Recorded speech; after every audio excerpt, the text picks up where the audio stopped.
So, ladies and gentlemen, welcome to our special Q&A for today. And today's question was given by Supersonic, and this person asked me from my YouTube post that I asked about questions for the weekend. They asked, how does a Sade Sati affects, and how does a Sade Sati and the Saturn return, uh, you know, uh, brings the result in? Or what kind of a result are these two scenarios are bringing in? So that's what we're going to discuss today. And just a reminder, my Charadasha course is now live on Magha Vedic Astrology Academy. For that, the link is here or in the description. And currently I'm on marriage timing, where I show not only marriage timing through Charadasha, but also exactly when you will meet the person. Like, you can actually point this to the day you will meet the person with a certain ascendant, especially if it's like ruled by moon, of course. So that's there. Now I'm going to be putting two more charts of students for marriage. Then we'll move on to the next one, which is, I think, buying property. So, Sade Sati. And I believe I made a video on this before as well, maybe like 5, 6, 7, 8 years ago. But just to clarify, the fear that Sade Sati brings amongst people, it's only exacerbated by the TV astrologers, right? You want me to do the acting again? आपके साढ़े साथी आ रही है और यहाँ पर आपका चंद्रमा और शनि बैठा हुआ है और आपको बहुत परेशानी आएंगी और इसके लिए आपको मेरे साथ 10 लाख का एक हवन करवाना पड़ेगा और वो स्पेशल हवन होता है, उसके बाद आपकी सारी शांति हो जाएगी, तो आप मुझे यहां पर कॉल करें. Right? I've heard that. That's why I'm exactly saying. I used to watch some of these things during my TV days when I used to actually watch TV. I haven't watched TV in a decade now. But what is the problem? What is the problem here? The problem is real world practical analysis. See, since 2010 up to now, I probably would have seen at least 20,000 charts. Okay. And one thing I always noticed whenever I'm like, oh, this person's going through Sade Sati. And the question they're asking me, I just received a promotion, but now I want to go to foreign lands. Can I do that? And especially within the Sade Sati, promotion time comes in, they get the promotion. They get a good job. They have especially when somebody, let's say, has done PhD and they're like, oh, I received my PhD this year. And now I want to make sure if I can get into this particular field and programs. And I'm looking back at that. I'm like, oh, this was right directly on their Sade Sati. And yes, sometimes you will find a lot of mental stress with people, and especially the mental stress, there's a reason why it comes. So first of all, the point of Sade Sati is responsibility. That's the first thing you will understand. This is something even K.N. Rao has said, the grandfather of Vedic astrology, that Sade Sati is about the time for responsibility. Now, who gets responsibility? It's that if responsibility is coming in, that means you're moving up. Because the only person who gets more responsibility when they go up higher in status, in the accolades of society. So Sade Sati is the time for attaining more responsibility, becoming more busy. Okay? So that's the first thing. Now, what gives a result of Sade Sati? The good and bad result. Because I've even seen, okay, Moon being in Aries, Saturn coming over, that means Saturn's debilitated. My goodness. Saturn becomes debilitated, and yet still the person is going through smoothly without noticing any form of those Sade Sati description that you're seeing. Because then I would ask, oh, is this happening? Is this happening? No. I'm like, okay, this is strange. Because I've been hearing all over TVs and articles that this is supposed to be a bad period. Why? And thank goodness I read the book Ups and Downs in Careers by K.N. Rao. And especially the result of Sadesati, including Saturn return, which I'll also get to, is given by Ashtaka Varga and specifically Sarvashtaka, Sarvashtak Varga. Whenever Saturn will hit high points in Sarvashtak Varga, this is the point to rise in life. And actually, I was doing a reading as well about somebody born in 68 or 69. And they were getting a reading of an expansion of their business. And then I asked him, how was your life and career, between 99 to 2002 and 3? How did everything go? And they're like, well, I moved into a foreign place, worked, and then started my own business of manufacturing.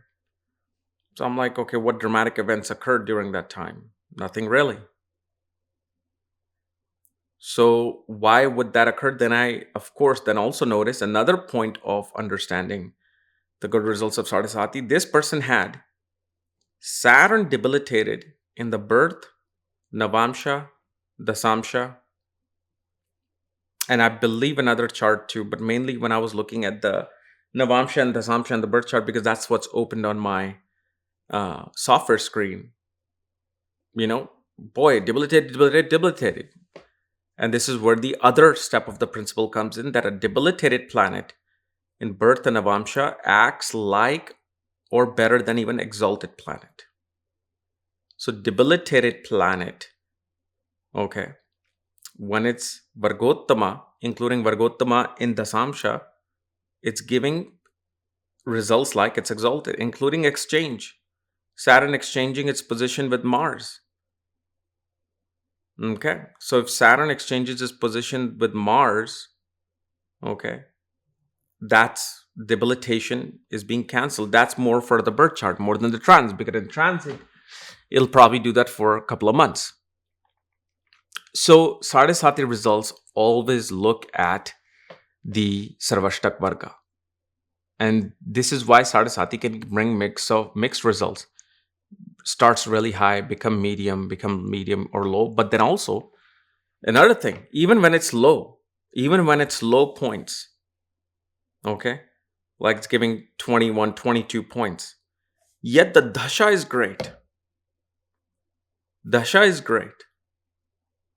They go through that period like a normal period, and certain things happen fine. Some family members pass away, which is inevitable. It's going to happen.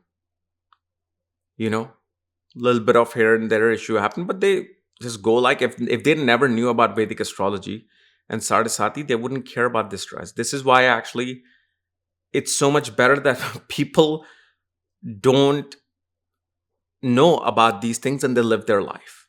Because once you then get into this thing immaturely, and then you may even hear somebody even as immature as you, just because they're on TV or on YouTube, that doesn't mean that they have the authority to completely show who you are.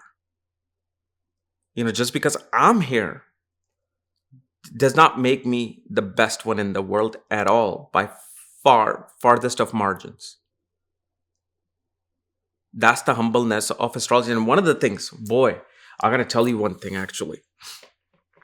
Yesterday I got a book written by B. Surya Narayan Rao. Probably one of the most powerful books I have held.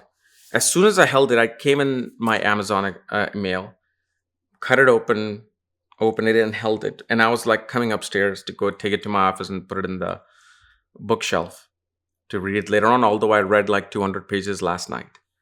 Right when I had that book, suddenly some information came in my head. It said, you do not read this, you do not do astrology, you do not work with astrology works with you. You cannot learn astrology learns about you. I don't know why this thought just came in, like just beamed into my head while I'm just holding this book on the stairs and going up there. I'm like, whoa, okay. Why did this thought just came in out of nowhere? So, and that statement was so true, that you can have the most genius brain, the best of exalted planets Mercury and Jupiter, but it's not you studying the astrology. Astrology studies you. Jyotish, Vedic astrology studies you. It sees who you are, and then it shows how much will it allow you to comprehend this super super duper science, which is far ahead of any scientific innovations we have come through so far. Now, coming back to the Saturn return. Saturn return is happening, right? Let's say your moon and Saturn are conjunct. Saturn return is happening. You got to understand one thing. Saturn coming back to its position is a pivotal point. So 30th and 60th year, you will see major changes occur in a person's life. Some very new dramatic experiences happen. You will see people at 60, when Saturn goes over their chart, either retire, or if they retired before, they come back into work. And depending upon their Saturn's position, how Saturn is during that transit, it gives either rise to status or lower status, but it's something dramatically different. It's never neutral. You notice that. Look at anybody who was 60, see what happened exactly on those points, and especially look at when Saturn was meeting Saturn within 7 degrees coming to the Saturn, and 4 or 5 degrees after it has crossed Saturn. That's the period that you see major revelations happen in a person's life. Usually it always has to do with work and career, because Saturn is a significator of karma, the work you're doing. Doesn't matter which house it's in, it's the work you're doing. And of course, the house that it's in, it also obviously brings major significance related to those houses as well. But again, the understanding of these two concepts, the most dumbed down technique is using Ashtak Varga. Okay. So, but besides this, never be afraid. You should be looking forward to Sadhisati. Because if you're not working, let's say you haven't gotten a job, age of 24, 25, Sadhisati now comes at 26. Boom. It'll be like, no, time for you to get out of the house. Time for you to work. And time for you to work long and hard. Suddenly it'll just put you to work. I looked at my own Sadhisati. We moved into a new house, graduated high school, joined college, but then I just suddenly started working.